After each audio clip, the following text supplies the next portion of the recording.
fait engrainer, c'est ce qui a fait qu'on en est là aujourd'hui.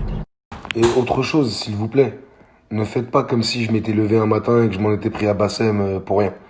On peut faire un petit récapitulatif du nombre de fois où il m'a insulté, du nombre de fois où il a parlé de moi, facochère, ma bite, ceci, cela.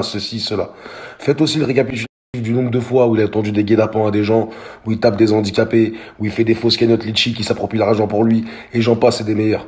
Alors ouais, j'ai dépassé les bornes, je suis entièrement d'accord, mais par contre, je vous le dis clairement, je regrette pas de m'en être pris à lui. Je me regrette de m'en être pris à lui de cette façon-là. Voilà, tout le monde le sait, on va pas s'inventer des vies, on n'est pas des voyous, on n'est pas des gangsters, on fait de la musique, on est des gens plutôt agréables en plus de base, mais au bout d'un moment, il y a certains comportements qui peuvent nous faire péter un plomb, on est comme tout le monde, c'est tout.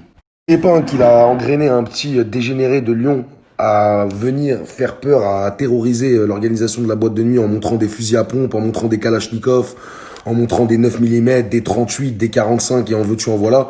Tout ça pour moi, au bout d'un moment, vous pensez que j'allais venir comment en fait? Vous pensez que j'allais venir en trottinette et tout seul? Je me protège, c'est normal. Je suis venu en bas de chez lui, à 500 km de chez moi et on était quatre. À la base, on voulait pas que ça dégénère comme ça. Après, dans le feu de l'action, on contrôle pas tout. Et encore une fois, je vous l'ai dit, je suis pas un voyou, je suis un artiste. Ah, j'ai pas besoin de vous dire, c'est pour ceux qui veulent voir si j'ai fait des ventes, des vues, je pense que c'est assez visible quand même. Et j'ai pas besoin de venir faire des choses comme ça. Je suis comme tout le monde, j'ai des sentiments. Quand on touche à ma famille, quand on touche à ma femme, quand on me fait du mal comme ça, au bout d'un moment, eh ben, ça tape. Quand on tape toujours au même endroit, et surtout sur un truc de tu vas pas répondre, viens en bas de chez nous, et en menaçant en privé, en envoyant des armes, en envoyant des vidéos, en nous faisant comprendre que la mafia, que c'est la guerre, que ça va être très très dur. Comment vous voulez que que je vienne le voir?